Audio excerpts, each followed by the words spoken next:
Boss, why did we come back here? Yet they are still looking for us. As my name goes, Saint. We can't leave our merchandise here. We have to get it.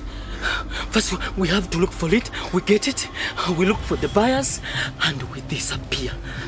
Okay, boss. Isn't it? It is. So, stop asking me stupid questions. Isn't it?